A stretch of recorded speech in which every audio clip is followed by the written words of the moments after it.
Ya, selamat siang para sahabat, para sedulur. Mereka bertanya kepadamu tentang surat Al-Kautsar. Itu surat ke-8. Surat ke-108. Di situ dikatakan, Inna a'toina kal kausar. Inna sesungguhnya a'toina, aku telah memberikan Al-Kautsar. Apa itu Al-Kautsar? Al-Kautsar itu dari kata kasarok. Kasarok. Kasarok. Kasarok itu artinya banyak. Yang banyak. Jadi berbicara tentang Al-Kautsar itu, Inna a'toina kal kausar, sesungguhnya Allah telah memberikan satu yang banyak. Apa sih yang diberikan Allah kepada hambanya? Pasti sebuah kenikmatan kan, sesuatu kenikmatan kan. Kalau dihubungkan dengan surat 55 itu ayat 16 atau ayat 19 itu ya, yang dikatakan fabi ai ala irob bikumatu kaziman, sungguh nikmat manakah, nikmat Tuhanmu manakah yang kamu dustakan kan gitu. Jadi berbicara Al-Kautsar itu artinya adalah sesuatu yang banyak. Jadi pemberian dari Tuhanmu yang banyak. Jadi kalau dikatakan inna a'toina kal kausar, sesungguhnya kami telah memberimu pemberian yang banyak. Dalam hal ini satu kenikmatan.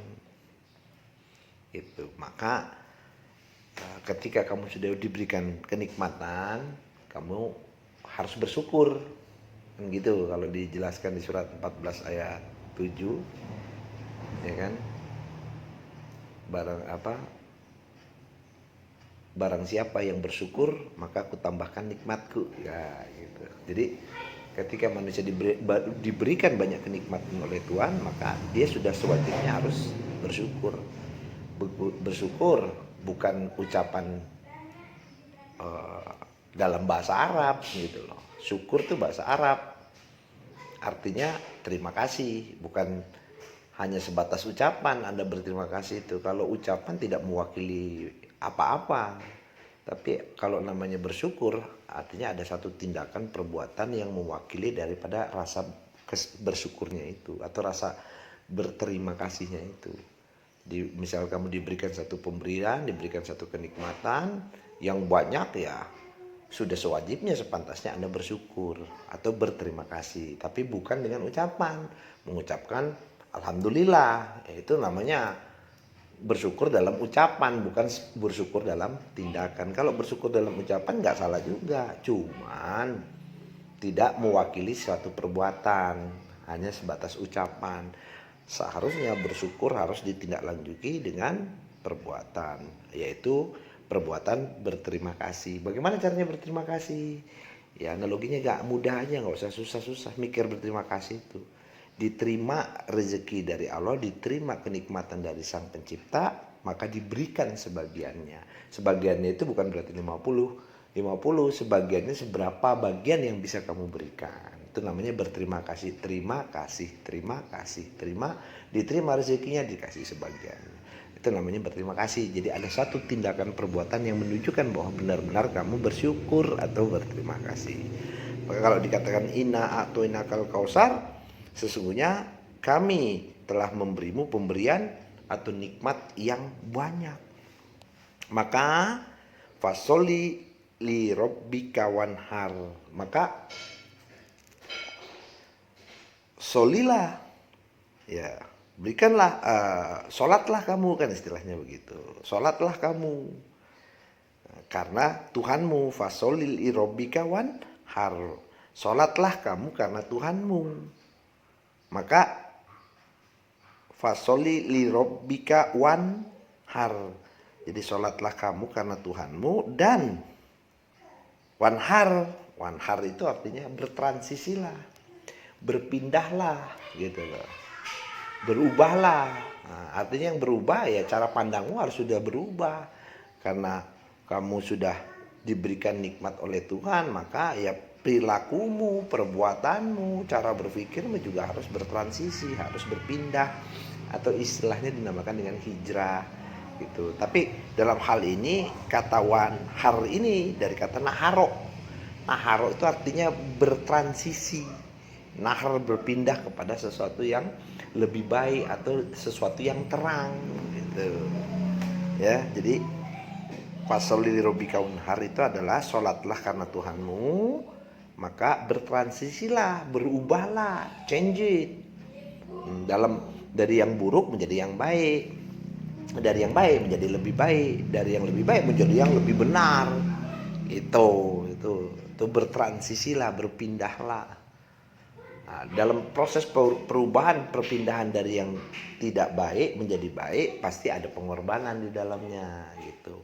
Walaupun wanhar itu tidak bisa diartikan sebagai pengorbanan, permaknaannya bisa, tapi kalau artinya bukan. Kalau korban ini bahasa Arab juga, dari kata koroba, kurbanan, kurban, korban, nah, koroba, korib, dekat. Jadi kurban itu artinya dekat. Bukan berkorban itu menyembelih, bukan, berkorban itu artinya mendekatkan diri. Nah, ini bahasanya juga harus dirubah.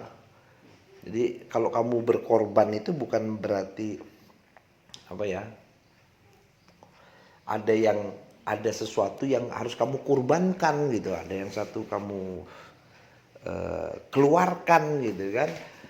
Itu katanya bukan itu, harusnya itu kurban itu dari kata koroba, artinya dekat, mendekatkan diri. Nah, untuk bisa mendekatkan diri dengan Tuhan itu kamu harus apa? Ada yang kamu keluarkan, ada yang kamu harus hilangkan tuh, ya kan? Atau istilahnya sekarang tuh dinamakan kurban. Ada yang harus kamu berkorbankan atau harus ada yang harus kamu apa itu?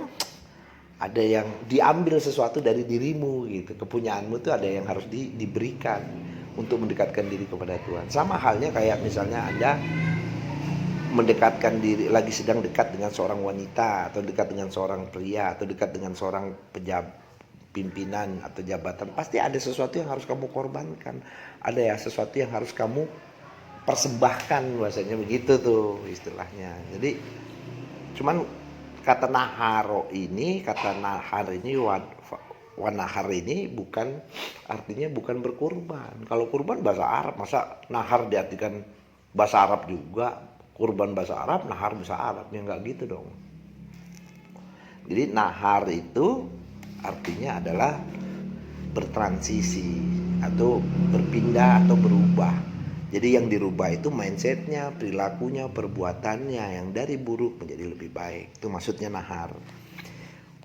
Jadi kalau diulang dari inna a'tainakal kausar fasolli inna a'tainakal kausar, sungguh kami telah memberikan satu kenikmatan yang besar, kenikmatan yang banyak, pemberian yang banyak. Maka fasolli lirabbika wanhar, maka sholatlah kamu karena Tuhanmu, dan bertransisilah, berpindahlah, change itlah, berubahlah.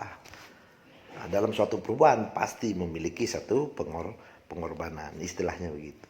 Terus terakhir, inna sani'aka huwal abtar, inna sesungguhnya sani'aka orang-orang yang membencimu, yang memperolok-olokmu, yang menghinamu karena kamu sudah bertransisi, karena kamu sudah berpindah, karena kamu sudah hijrah dari yang buruk menjadi yang lebih baik. Dulu kalau kamu sama teman-temanmu berperilaku buruk, terus kamu udah mulai hijrah jadi yang baik, itu pasti kan jadi bahan celaan teman-temanmu tuh, gitu kan. Ya, cupu lu. Ayo dong minum lagi dong. Gue udah nggak minum bro, gue udah hijrah gitu kan. Nggak keren lu, nggak gaya lu, ayo minum lagi dong. Kayak kita nih masih kenal. Itu artinya dia belum berubah. Kalau orang sudah berubah, berarti dia melakukan perpindahan, nahar bertransisi. Kalau ada yang masih mau mengajak begitu, ya biarkan aja itu. Berarti itu gangguan setan tuh bahasanya. Kalau ada sering ngagu-ngagu, ngajak-ngajak minum, itu ngajak berbuat hal-hal yang lebih banyak mudorotnya daripada manfaatnya, ya nggak usah diikutin kalau kamu sudah mengambil satu sikap gitu. Jadi nahar itu lebih kepada bertransisi atau berpindah. Terus inna sani'aka huwal abtar. Sesungguhnya sani'aka, ya, itu dari artinya itu adalah membenci. Jadi orang yang membenci kamu karena kamu sudah melakukan perubahan, sudah melakukan perpindahan, atau orang yang memperolok-olok kamu atau memperpindah apa itu, menghina kamu, dialah huwal abtar, dialah yang, merekalah atau dialah yang terputus gitu. Yang membenci itulah yang terputus. Inna sani'aka huwal abtar. Sesungguhnya orang-orang yang membencimu, memelok-olok kamu, menghina kamu karena kamu sudah berubah, kamu sudah bertransisi, dialah yang terputus. Jadi begitu kurang lebih para sahabat penjelasan tentang Al-Kausar. Jadi saya ucapkan salam berkat, damai sejahtera, salam, om swastiastu, namo buddhaya, damai sejahtera.